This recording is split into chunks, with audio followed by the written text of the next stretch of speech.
बिस्मिल्लाहिर्रहमानिर्रहीम। शुरू अल्लाह के नाम से जो बड़ा मेहरबान और नहायत रहम वाला है। नाज़रीन, आज हम बात करेंगे एक तो इमरान खान का यौम पाकिस्तान पर पैगाम, वो फिर डट गए। दूसरा, राना सनाउल्लाह साहब की धमकियाँ। और तीसरा, नून लीग यहाँ जब भी इक़्तिदार में आई कैसे निगरान लोगों को, जो निगरान अपना हुकूमत के में शामिल थे, उनको कैसे नवाजा जाता रहा, ये भी इनका एक तरीक़ाकार रहा। और तीसरी खबर, मास्को में जो कंसर्ट हॉल पर हमला हुआ है उसके भयानक नताइज शुरू होने जा रहे हैं। सबसे पहले बात करते हैं कि इमरान खान का जो है वो यौम पाकिस्तान पर पैगाम, उन्होंने कहा ग़ुलामी की किसी सूरत कबूल नहीं करेंगे, दस्तूर की बालादस्ती, कानून की हुक्मरानी और कौम को हकीकी आज़ादी से किसी कम शय पर मुतमिन नहीं होंगे। तो इमरान खान ने तो दूसरे लफ्ज़ों में ये एक बात क्लियर कर दी है यौम पाकिस्तान पर कि मैंने किसी सूरत कौम की आज़ादी और रूल ऑफ लॉ के अलावा किसी चीज़ पर समझौता नहीं करना, इससे कम चीज़ पर नहीं ठहरना। यानी कि इमरान खान डटे हुए हैं, वो पीछे हटने के लिए तैयार नहीं हैं और ना ही वो पीछे हटेंगे। ये रीमा खान साहिबा ने कल सबिक आज़मी के इंटरव्यू में भी बताया कि इमरान खान किसी सूरत में भी पीछे नहीं हटेंगे। लेकिन एक और बात है, जो राना सनाउल्लाह साहब की इमरान खान को धमकियाँ हैं वो काबिल मज़म्मत हैं। आप देखें कि उन्होंने इमरान खान के बारे में कहा फिर एक मरतबा कि ये अगर रहेंगे तो या ये होंगे या हम होंगे। तो ये एक किस्म की सीधी सीधी धमकियां हैं जो कि इस मुल्क को नाकी की तरफ ले जाएंगी। ये मैं राना सनाउल्लाह साहब से गुजारिश करता हूँ, वो एक सीनियर सियासतदान हैं, उनको ये सोचना चाहिए कि वो कैसे इस तरह के गैर जिम्मेदाराना बयान दे रहे हैं कि आप मुल्क को नाकी की तरफ लेकर जाना चाहते हैं। तहरीक इंसाफ एक बड़ी जमात है, जिस तरह मुस्लिम लीग नून बड़ी जमात है, पीपल्स पार्टी बड़ी जमात है, इसी तरह तहरीक इंसाफ अब आपसे भी बड़ी जमात बन चुकी है। आपको होश के नाखून लेने चाहिए। आपके सामने है कि आपको आपके घर से हराया गया और अगर फॉर्म 47 ना हो तो आप तो 17 सीटों तक महदूद हो गए थे।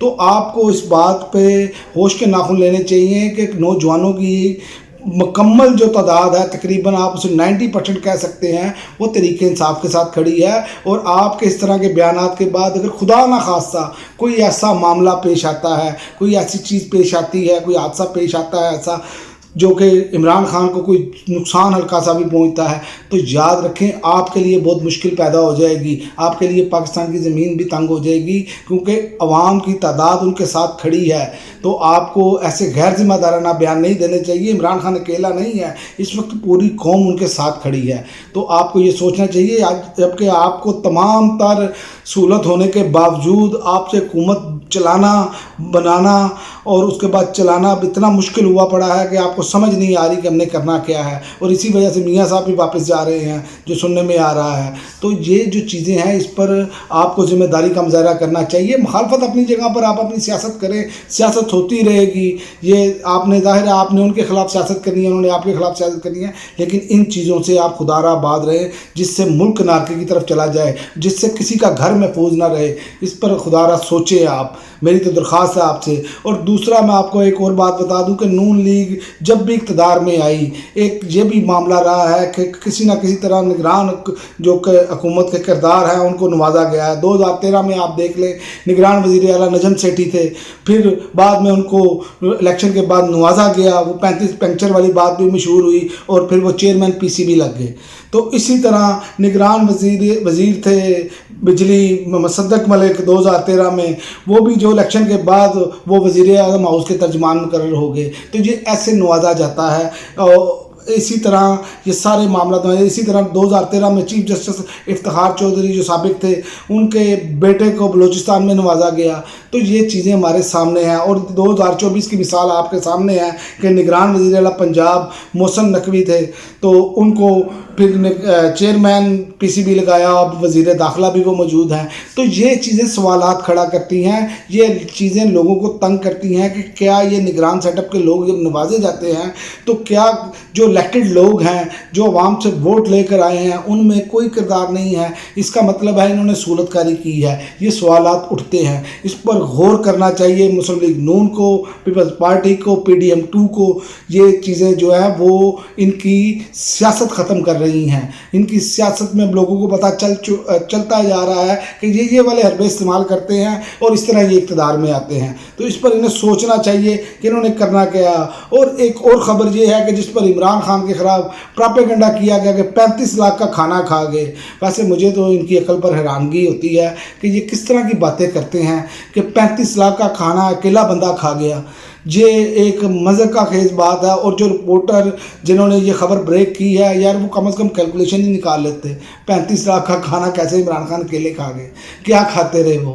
تو یہ چیزیں جو ہے نا یہ ان کے گلے میں پڑ جاتی ہیں، پھر وہ اگلے دن جو ہے سوشل میڈیا پہ تیا پانچا ہو جاتا ہے، پھر یہ کہتے ہیں جی سوشل میڈیا جو ہے وہ شیطانی ہے کام ہے، شیطانی کھیل ہے۔ بھئی آپ سچ بولے نا، یہی اپنا لوگ ہیں کہ جب یہ ایسی خبر بریک کرتے ہیں اس کا مطلب ہے کہ آپ میں دماغ کوئی نہیں، آپ کیلکولیشن تو پوری کر لیں کہ یار اتنے کا کھانا اکیلا بندہ کھا سکتا ہے۔ تو آپ دیکھیں کہ یہ جتنا پیسہ بتا رہے ہیں 35 لاکھ، اس سے تو پورے جیل کا جو عملہ ہے اپنے گھر والوں سمیت بھی کھانا کھائے نا تو یہ 35 لاکھ اتنے دنوں میں پورے نہیں ہوتے جو معاملات یہ بتا رہے ہیں۔